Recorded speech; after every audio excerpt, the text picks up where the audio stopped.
Bonjour à tous et bienvenue dans cette nouvelle vidéo. Alors, dans cette vidéo, on va revenir rapidement sur ce qui s'est passé cette semaine au niveau du dollar et de la livre. J'avais fait un post dans la communauté privée des membres de la formation. Voilà, c'est ce post-là dont je parlais hier au niveau de la livre parce qu'on peut commencer à avoir des choses assez spectaculaires au niveau de cette devise-là. Et donc, je tenais à parler de ça. Donc, j'ai décidé de faire cette vidéo-là sur YouTube pour partager un peu à tout le monde. Pourquoi est-ce que c'est probable qu'on ait des dingueries au niveau de la livre? Je pense que vous l'avez probablement remarqué cette semaine, on a eu la livre a vraiment chuté. Voilà. Quand vous regardez parmi toutes les devises, depuis le début de cette semaine, le 6, voilà, si vous regardez sur la semaine, c'est la devise qui a chuté, hein, c'est la devise qui a sous-performé et de loin. C'est la livre, voilà, GBP, c'est la livre qui est en vert ici, voilà. Et donc, l'explication que je vais faire maintenant, ça découle de ça. Vous ne savez probablement pas pourquoi est-ce que la livre a chuté comme ça cette semaine, mais on va expliquer ça et revenir un peu sur ce qui s'est passé au niveau du dollar. Mais avant de commencer, comme d'habitude, n'oublie pas de liker, de t'abonner, ça fait plaisir et ça donne la force. Alors, déjà, on va commencer avec la base. Là, je suis sur TradingView avec l'indice de la livre pondéré, voilà, le BXY. Vous allez voir que voilà, cette semaine, on a plombé. Hein, voilà. Bizarrement, c'est ce que j'attendais depuis assez longtemps parce que vous connaissiez ma vue sur la livre. Au niveau des fondamentaux purs, c'était pas du tout normal que la livre soit à ces niveaux-là. Vous voyez, aussi haut ici. C'était pas normal. Et donc, enfin, on commence à voir que la livre se casse la gueule. Pourquoi? Déjà, on va commencer avec les bases. Vous savez, les devises sont généralement, voilà, dans la majorité des cas, sont corrélés avec les rendements à 10 ans du pays. Je vais vous montrer ça. Voilà, ça, ce sont les rendements à 10 ans au UK. Généralement, les devises sont corrélées avec, dans la majorité des cas, avec ces rendements-là. Voilà, vous voyez ici, hein, ça c'est en rose, vous avez les rendements à 10 ans britanniques. Hein. C'est pas parfait et ça dépend de la devise, mais on voit qu'il y a une corrélation quand même. Quand ça monte, la devise monte. Quand ça baisse, la devise baisse. Quand ça monte, la devise monte ici. Et on voit que depuis ces derniers temps, on voit quand même qu'il y a une décorrélation. À part ici, la devise a chuté, les rendements ont chuté aussi. Mais là, on voit que clairement, il y a une décorrélation. Les rendements partent à la hausse pendant que la devise part au placard. Et donc, comment est-ce qu'on peut expliquer ça? Vous savez, c'est ce que je répète depuis quasiment la moitié de l'année passée. En fait, les fondamentaux en Grande-Bretagne ne sont pas favorables pour que la livre performe. Vous voyez pourquoi je dis ça? En Grande-Bretagne, les taux sont toujours élevés. Vous savez, quand on maintient les taux d'intérêt assez hauts dans un pays, c'est pour faire un peu baisser les chiffres macro. Tout ce qui est inflation, emploi, croissance. Voilà. C'est pour limiter tout ça parce qu'on ne veut pas que tout part en couille. Quoi. Voilà. Une surconsommation, l'économie qui ont surchauffé, on veut éviter ça. Et donc, c'est ce qui se passe au UK. Les taux d'intérêt sont toujours élevés d'ailleurs. Je vais vous montrer ça. Hein. Alors, UK, voilà, les taux d'intérêt sont toujours à 4,75 ici. Vous voyez, 4,75 du taux d'intérêt. Au UK, ils ont seulement fait 2 baisses de taux l'année passée. Et donc, les taux d'intérêt sont toujours élevés. Pourquoi? En grande partie à cause de l'inflation au UK. L'inflation est toujours assez haute. Je vais vous montrer ça. L'inflation, c'est dans Prices. Je vais vous montrer l'inflation core. L'inflation core au UK, on est toujours voilà, à 3,5. C'est assez haut. L'inflation globale, je vais vous montrer ça. L'inflation globale, voilà, on a 2,6. Vous voyez même qu'on reprend une tendance haussière comme ça. C'est dingue quand même. C'est pareil pour l'inflation core aussi, hein. Ce que je vous ai montré tout à l'heure, vous voyez que voilà, on repart à la hausse comme ça, au lieu de baisser. Si on regarde, et surtout, c'est l'inflation des services qui pose problème. Regardez l'inflation des services au UK. C'est toujours à 5%. C'est assez haut comme inflation. Et donc, on voit que globalement, les chiffres d'inflation au UK sont robustes, alors que les taux d'intérêt sont assez hauts. Mais les taux d'intérêt qui sont assez hauts, ça, comme vous le savez, ça agit aussi sur les chiffres d'emploi et la croissance. Si on regarde la croissance au UK, vous allez voir ça. Voilà, vous voyez, la croissance, voilà, c'est assez minable quand même au UK. Regardez, au troisième trimestre, il y avait 0% de croissance. Et vous voyez qu'au fil des trimestres, ça décroît. Quoi. Les taux d'intérêt qui sont assez élevés, au UK agissent plus, détériorent plus tout ce qui est croissance, mais ça n'agit pas assez efficacement sur tout ce qui est inflation. C'est-à-dire, il n'y a pas de demande, il n'y a pas de consommation. Du coup, les entreprises produisent moins, il n'y a pas de croissance. Alors que l'inflation est toujours élevée, les prix sont toujours élevés. Ça continue même à monter. Et donc, l'inflation qui est toujours élevée, ça ne permet pas à la Banque centrale de baisser les taux. Alors que la croissance qui baisse, faut que la Banque centrale baisse les taux. Et donc, vous voyez qu'on est dans une impasse. Ce genre d'impasse-là, cette impasse-là, en économie, on appelle ça de la stagflation. C'est-à-dire qu'il y a manque de croissance pendant que les prix sont toujours élevés, vous voyez, et même repartent à la hausse. Et donc UK, présentement, on est dans une impasse. En plus de la politique, du budget en Grande-Bretagne et tout. Et donc, présentement, c'est pas du tout intéressant. Donc, qu'est-ce qui se passe? Quand vous voulez investir dans un pays, vous allez regarder les perspectives économiques dans ce pays-là. Et donc, les perspectives au UK se présentent pas bien. Il y a de plus en plus de gros risques de stagflation. On peut même dire qu'on est en stagflation, vous voyez. On n'a pas envie d'investir là. On va même probablement sortir nos investissements de UK. Et donc, pour pousser les investisseurs, les gens à toujours investir au UK, il faut les offrir de bons rendements, surtout sur les actifs qui sont moins risqués. Et c'est là qu'on vient au rendement. J'avais déjà expliqué ça dans la communauté privée. Voilà. Vous pouvez mettre pause pour revenir sur ça. Vous pouvez mettre pause pour lire ça. Voilà, j'avais expliqué un peu, voilà, une réflexion. J'avais expliqué ça un peu ici, voilà. Concernant les craintes de stagflation, les rendements augmentent généralement en raison des perspectives de croissance. Bon, vous pouvez mettre pause pour lire ça, mais je vais expliquer ça dans cette vidéo. Et donc, quand vous demandez des rendements qui sont plus élevés, surtout pour les actifs qui sont plus sûrs, les actifs qui sont les plus sûrs qu'on considère comme ce sont les obligations d'État, quoi, vous voyez. Et donc, les obligations d'État à 10 ans. Et donc, les rendements des obligations sont inversement corrélés au prix de l'obligation. Voilà, ça, les membres de la formation le savent, hein. D'ailleurs, je vous invite à nous rejoindre la formation si vous souhaitez progresser en analyse fondamentale. Vous nous rejoignez la formation, vous aurez aussi accès à la communauté privée dans laquelle on pratique tout ce qu'on apprend, tout simplement. On fait du fondamental concrètement, en fait. Et donc, les rendements sont inversement corrélés aux obligations, auprès des obligations. Donc, si au UK, on veut inciter les gens à rester, à garder leurs investissements et aussi à ne pas faire sortir ces investissements-là, bah, on doit proposer des rendements qui sont plus élevés. D'où la flambée des rendements à 10 ans. Généralement, on regarde le 10 ans. Le 10 ans, c'est un indicateur assez important. Sinon, on a des obligations à 2 ans, à 30 ans, mais généralement, c'est le 10 ans qui est le focus un peu partout. Et donc, vous voyez que les rendements ont flambé ces derniers temps, cette semaine. Vous voyez, ça a flambé comme ça.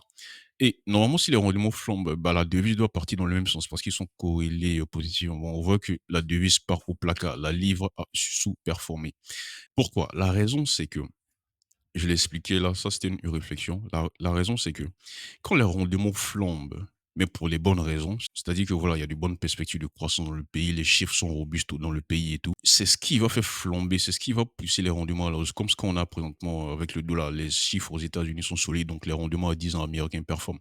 Et donc les rendements à 10 ans américains performent pour les bonnes raisons. Mais les rendements britanniques performent pas pour les bonnes raisons. C'est-à-dire que normalement, généralement, les rendements ont performé pour des perspectives de croissance qui sont bonnes, tout simplement. Mais c'est pas ce qu'on a présentement au UK. Vous avez vu tout de suite les chiffres de croissance que j'ai montrés, c'est mauvais. Vous voyez? Et donc, les rendements flambent parce qu'il faut proposer des rendements qui sont élevés pour que les investisseurs restent au fait au UK. Vous voyez? Pour ne pas qu'ils sortent leurs investissements. Vous voyez? Donc, les rendements montent pour les mauvaises raisons. Et donc, dans ce cas-là, la devise ne va pas respecter ce qu'on a l'habitude de voir, quoi. C'est-à-dire que si les rendements montent, la devise va monter. Si les rendements baissent, la devise va baisser. Non, c'est pas le cas. Et donc, ici, c'est ce qu'on observe. Donc ici, c'est ce qu'on observe. Voilà, les rendements ont flambé, la devise chute. Les rendements ont flambé, pourquoi? Par rapport à ce que je viens d'expliquer tout à l'heure. Voilà, il faut proposer de bons rendements pour que les gens restent au UK, pour ne pas qu'ils sortent les investissements de ce pays-là, parce que s'ils sortent les investissements de ce pays-là, il y aura sorti aussi de flux de la livre. Vous voyez, la livre va se vendre par rapport à d'autres devises, parce qu'on va sortir nos investissements de la Grande-Bretagne pour investir probablement en Suisse, aux États-Unis, voilà, parce que les perspectives économiques ne sont pas bonnes. Voilà. Il y a de gros risques de stagflation. Et donc, je voulais revenir rapidement sur ça. C'est pour ça que cette semaine, voilà, on a eu de la vente massive de la livre, tout simplement. Et donc, je voulais en venir à quoi? C'est que, vous voyez, présentement, le paysage au UK, c'est assez spécial. Vous pouvez vous dire que si l'inflation continue à monter, ça va continuer à alimenter ce sentiment de stagflation au UK.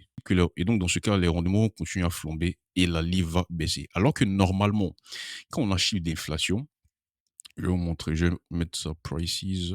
Voilà, je vais rester sur le corps. Alors que normalement, en théorie, ce qu'on a l'habitude de voir, c'est que quand l'inflation monte, bah, la devise doit aussi performer. Mais ici, c'est pas le cas. On est dans un cas assez particulier. Si l'inflation monte, ça va continuer à alimenter. Si l'inflation monte au UK, ça va continuer à alimenter la stagflation. Voilà, au UK, croissance faible, les prix qui continuent à augmenter. Et donc, les rendements vont monter, les investisseurs vont de plus en plus être inquiets. Ils vont demander de plus hauts rendements pour les inciter à investir au UK ou ils vont même sortir leur investissement. Et donc, la devise va continuer à chuter. Et donc, dans ce cas, on parle de changement de fonction de réaction au niveau de la devise. C'est ce que j'ai marqué hier dans le groupe privé. Il y a des chances que la fonction de réaction de la devise par rapport aux chiffres au UK, surtout l'inflation, change. Voilà. Et donc, si on continue à avoir l'inflation qui monte, ça continue à alimenter les perspectives de stagflation, les risques de stagflation vont augmenter. On est carrément même en stagflation, hein, voilà. Les rendements continuent à flamber, la devise a probablement chuté. Alors que ce qu'on a l'habitude de voir, inflation qui monte, devise qui performe, vous voyez. Et donc, c'est pour ça que je dis qu'on risque d'avoir des dingueries au niveau de la Grande-Bretagne, hein, au niveau du GBP, très prochainement. Et donc, ça serait très intéressant de voir la réaction de la devise par rapport aux prochains chiffres d'inflation au UK. Si ces chiffres-là sortent robustes, ça sera très intéressant de voir la réaction de la livre par rapport à ça, vous voyez. Et donc, c'est ce qu'on va observer lors des prochains chiffres au UK pour essayer de voir qu'est-ce qui se passe un peu, vous voyez. Quelle sera la réaction de la devise si les chiffres d'inflation continuent à performer, et voilà. Pour vous montrer à quel point c'est intéressant, on a eu ce cas-là l'année passée, voilà, au niveau, je vais vous montrer, c'était sur le dollar et les indices, voilà, je vais vous montrer ça. Vous savez, le 2 août, on a eu de très, très, très mauvais chiffres d'emploi aux États-Unis. Je vais mettre ça d'ailleurs. Je vais mettre ça d'ailleurs. Voilà, 2024, en août, c'était le 8/02. Voilà. Voilà. On a eu de très mauvais chiffres d'emploi, hein. Non-farm payrolls, on est tombé à 114 000. On s'attendait à ce qu'on monte à 190. On est tombé à 114 000. Le taux de chômage a augmenté. Les salaires ont baissé. Voilà. Et donc, de très mauvais chiffres d'emploi. C'est d'ailleurs ça qui a poussé la Fed à baisser après en septembre de moins 50 points de base. Ils ont eu assez peur. Ils vont pas le dire comme ça, mais bon. Donc, de très mauvais chiffres d'emploi, le dollar a chuté comme ça, bam. Pourquoi? Parce que le très mauvais chiffre d'emploi, ça laisse penser à ce que la Fed va baisser les taux, et cetera. Voilà. Et donc, il y a du pricing in pour baisse de taux. Et donc, le dollar a chuté comme ça. Et donc, vous voyez que c'était de très, très, très mauvais chiffres d'emploi. Et donc, grosse chute sur le dollar. Et donc, la fonction de réaction du dollar, c'est que mauvais chiffre d'emploi, baisse de la devise. La fonction de réaction qu'on a l'habitude de voir sur les indices au niveau des mauvais chiffres d'emploi, c'est la réaction inverse au dollar. C'est-à-dire que si on a des mauvais chiffres d'emploi, les indices vont réagir, ils avaient l'habitude de réagir dans le sens de montée de taux ou baisse de taux. Donc, mauvais chiffre d'emploi aux États-Unis, ça veut dire que la Fed va probablement baisser les taux. Donc, pour les entreprises, c'est bien parce qu'elles vont probablement partir emprunter plus parce que les taux d'emprunt seront plus bas. Et donc, pour l'activité, c'est très bien. Mais les chiffres d'emploi étaient tellement mauvais qu'on a eu un changement au niveau de la fonction de réaction des indices. Ça, c'est le S&P 500. Je vais vous montrer le 2 août, où est-ce qu'on était? Voilà, le 2 août. Vous voyez, le 2 août ici, là, le S&P 500 n'a pas flambé. Voilà. Là, on a continué à chuter comme ça. Alors que normalement, ce qu'on aurait eu, c'est qu'on allait monter comme ça. Vous voyez? Et donc, ce jour-là, les chiffres étaient tellement mauvais que la réaction des fonctions des indices ont changé. Parce qu'on a commencé à avoir des craintes, parce que le marché a commencé à avoir vraiment, vraiment des craintes au niveau de l'emploi aux États-Unis, tout simplement. Et donc, vous pouvez voir, hein, hier, par exemple, on a eu de très bons chiffres d'emploi au USA, voilà. Et donc vous allez ici voir que la réaction de fonction a été respectée, hein, sur le SP 500, sur les indices, voilà. L'indice a chuté alors que le dollar a flambé. Voilà. Normalement, c'est ce qu'on a l'habitude de voir. Le dollar a flambé pendant que l'indice a chuté. Mais ce jour-là, c'était tellement mauvais que la fonction de réaction a changé. Donc, c'est ce qui risque d'arriver sur la livre ces prochains jours parce qu'on est dans un environnement assez particulier. Voilà. Donc, je tenais à souligner ça au niveau de la livre cette semaine. Et donc, nous, on va suivre ça dans la communauté privée des membres de la formation, hein. Et donc, je vous invite à nous rejoindre tout simplement. Le lien pour intégrer la formation est dans la description. C'est le premier lien. Donc, on va revenir rapidement sur ce qui s'est passé au niveau du dollar cette semaine. Déjà, en début de semaine, le 6, hein, les choses ont commencé à être très intéressantes. On a eu une rumeur du Washington Post, voilà, c'est ce qui est marqué ici, que les tarifs douaniers s'appliqueraient à tous les pays, mais uniquement que les importations critiques. Alors que présentement, le marché s'attend à des tarifs assez robustes quand même, vous voyez. Donc, si on dit que les tarifs douaniers vont s'appliquer, mais avec sur seulement les importations critiques, ça laisse penser que les tarifs seront moins modérés. Alors que présentement, le marché price tarif, le marché s'attend et il price tarif agressif. Et donc ça, c'était une rumeur du Washington Post, hein, voilà. Donc automatiquement, quand on a eu ça, le dollar est parti à la baisse. Moi, je suis rentré un peu tardivement, hein, voilà, c'était ça. Et donc, suite à cette rumeur, c'était cette grosse bougie rouge là, voilà, moi, je suis rentré ici, hein. Arrivé à ce support-là, avant ce support-là, j'ai sorti un peu de profit, voilà. Mais quelques temps après, juste quelques temps après, il y a Trump qui est sorti pour démonter cette nouvelle-là. Ça, c'est sur le site Financial Joys, hein, voilà. Je vais vous montrer ça. Alors, voilà, Trump. L'article du Washington, il a démenti ça sur son compte X. L'article du Washington Post, selon lequel je vais réduire mon politique tarifaire, est faux. Tout simplement. Et donc, voilà, le dollar, il est reparti à la hausse comme ça. Mais le dollar, présentement, il est tellement haut que la montée est assez difficile. Vous voyez, donc, je suis resté en position tout simplement. De toute façon, j'avais pris un peu de profit et j'ai juste déplacé mon SL en bas. Et ensuite, je sortais là, je vais sortir quasiment à BE. Et donc, je me disais que malgré qu'on a eu le démenti de Trump, on n'est pas quand même reparti effacer tout le mouvement baissier. Parce que s'il a démenti, normalement, ce qu'on a, c'est quoi? C'est qu'on va effacer tout le mouvement baissier qu'on a eu. Mais c'est pas le cas. Là, on stagnait. Et donc après, on a eu de solides chiffres ISM Service. Voilà. Donc, c'est sur les chiffres d'ISM Service, c'est ce qui a poussé le dollar à monter comme ça. On est reparti à la hausse.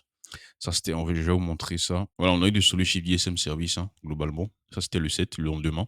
Donc, le dollar, tout doucement, est reparti à la hausse. Je suis sorti ici. Moi aussi, il était tapé ici, à quasi BE, voilà. Et donc après, on stagnait, en attendant évidemment les chiffres d'emploi de cette semaine. Donc les chiffres d'emploi de cette semaine sont sortis ultra robustes, ultra robustes. J'avais partagé mon plan dans la communauté privée pour trader ça. Voilà, moi, je m'attendais à ce que si on sorte à plus de 220 000, pour moi, 220 000, c'était le minimum. Voilà, donc j'attendais tout chiffre supérieur ou égal à 220 000. Ça, c'était le chiffre parfait. Si les chiffres qui sortent sont proches de ça, je vais rentrer. Si c'est plus que ça, c'est encore mieux. Mais on doit avoir des chiffres qui sont assez proches de ça. Vous voyez, donc on a eu même plus de 260 000 emplois créés, hein. Voilà, donc on a dépassé ça. Je crois qu'on a eu 4 un taux de chômage. Voilà, c'est plus bas, c'est hawkish.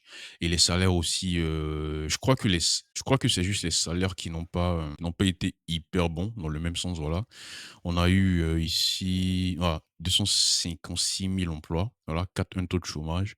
Les salaires, voilà, ce sont les salaires qui n'ont pas été intéressants. Mais les chiffres ici, emploi créé, taux de chômage, c'était tellement, surtout emploi, c'était tellement robuste, voilà, que ça va très bien avec le scénario hawkish ici. Et donc, je suis rentré, moi, et donc, je suis rentré ici sur l'euro USD à la baisse, hein, voilà, parce que c'est ce qui était mis ici, vente euro USD. Et l'USD 4, si on avait des chiffres baissiers sur le Canada, mais on a eu des chiffres ultra solides au Canada, même ultra solides, même par rapport à ce qu'on a eu aux États-Unis, voilà. 90 000 emplois créés et surtout les full-time. Majoritairement, c'était des full-time. Taux de chômage a baissé. Et donc, on a eu des chiffres d'emploi très solides au Canada. Et donc, moi, je suis rentré sur les 4 CHF, voilà. Et donc, c'est cette position-là, voilà, qui est toujours en train de couler. Et donc après, voilà, on fait un peu le suivi, hein, dans la communauté privée. Donc, je vous invite à nous rejoindre. Et donc, suite à ces chiffres solides-là, bah, le dollar, il est parti à la hausse comme ça, hein, tout simplement. On a cassé l'ancien plus haut ici. Donc, le dollar, présentement, il navigue aux alentours des 109 500. Voilà. Donc, présentement, on va pas s'amuser à shorter du dollar. Fondamentalement, il est haussier. Ça perd, le dollar est assez haut. En cas des catalyseurs pour le faire baisser, vous allez voir que les mouvements seront plus violents. C'est difficile présentement de se positionner à long terme sur le dollar parce qu'on a trempé les tarifs. On peut avoir des rumeurs à n'importe quel moment, comme par exemple ici ce qu'on a eu cette semaine. Donc c'est difficile de prendre des positions là sur le moyen terme par rapport au dollar tant que Trump n'est pas encore investi le vent et qu'on a des tarifs douaniers qui sont assez clairs et nets. Et comme ça, voilà, les choses sont assez stabilisées et on peut ensuite analyser pour se positionner. Vous voyez? Et donc, je voulais revenir rapidement sur ça cette semaine. Et il y a aussi présentement une position sur l'ID NZD qui tourne, hein. Ça, c'est au niveau du FS Swing Trader. C'est le deuxième lien de description que vous pouvez intégrer pour tester ce service-là gratuitement. J'ai fait une vidéo pour présenter ça en début d'année. Vous pouvez retrouver cette vidéo sur la chaîne. C'est mon avant-dernière vidéo. Et donc ça, c'est dans la communauté dans laquelle on est en train de tester ça. Voilà, présentement, les membres qui ont intégré cette communauté-là, qui sont en train de tester, sont au nombre de, je crois, environ 50, hein. Donc, vous pouvez toujours intégrer. Le test continuera jusqu'en fin de ce mois, voilà. Et donc, c'est dans le FF Swing Trader du 9 que cette position a été proposée. Là, il y a des NZD en vente avec tout le raisonnement derrière, hein, tout simplement, voilà. Et en fin d'article, il est proposé. Et donc, vous pouvez toujours intégrer pour le tester gratuitement. Voilà, sur la communauté, c'est le deuxième lien en description. Et donc, j'espère que cette vidéo était assez claire. Si vous voulez aller plus loin, les liens sont en description. Sinon, rendez-vous le lundi pour la vidéo analyse fondamentale de la semaine.